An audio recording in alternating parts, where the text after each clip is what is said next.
కేంద్రంలోని బీజేపీతో పొత్తుపై క్లారిటీ ఇచ్చారు టీడీపీ అధినేత చంద్రబాబు నాయుడు. ఎన్డీఏలో ఎందుకు చేరాల్సి వచ్చిందో చెప్పుకొచ్చారు. ఆంధ్రప్రదేశ్లో పాలన గాడి తప్పిందని, సరైన మార్గంలో పెట్టాలంటే తనకు కేంద్ర ప్రభుత్వ అవసరం ఎంతో ఉంటుందని అన్నారు చంద్రబాబు.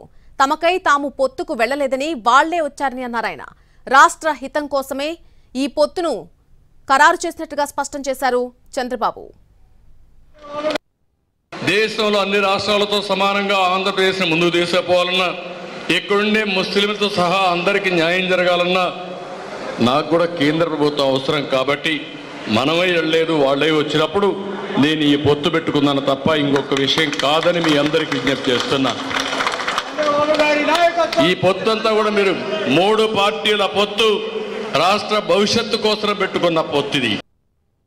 దేశంలో అన్ని రాష్ట్రాలతో సమానంగా ఆంధ్రప్రదేశ్ని ముందుకు తీసుకుపోవాలన్నా, ఇక్కడుండే ముస్లింలతో సహా అందరికీ న్యాయం జరగాలన్నా నాకు కూడా కేంద్ర ప్రభుత్వం అవసరం. కాబట్టి మనమే వెళ్ళలేదు, వాళ్ళే వచ్చినప్పుడు నేను ఈ పొత్తు పెట్టుకున్నాను తప్ప ఇంకొక విషయం కాదని మీ అందరికీ విజ్ఞప్తి చేస్తున్నా. దేశంలో అన్ని రాష్ట్రాలతో సమానంగా ఆంధ్రప్రదేశ్ని ముందుకు తీసుకుపోవాలన్నా, ఇక్కడుండే ముస్లింలతో సహా అందరికీ న్యాయం జరగాలన్నా నాకు కూడా కేంద్ర ప్రభుత్వం అవసరం. కాబట్టి మనమే వెళ్ళలేదు, వాళ్ళే వచ్చినప్పుడు నేను ఈ పొత్తు పెట్టుకున్నాను తప్ప ఇంకొక విషయం కాదని మీ అందరికీ విజ్ఞప్తి చేస్తున్నా. ఈ పొత్తు అంతా కూడా మీరు 3 పార్టీల పొత్తు, రాష్ట్ర భవిష్యత్తు కోసం పెట్టుకున్న పొత్తు ఇది.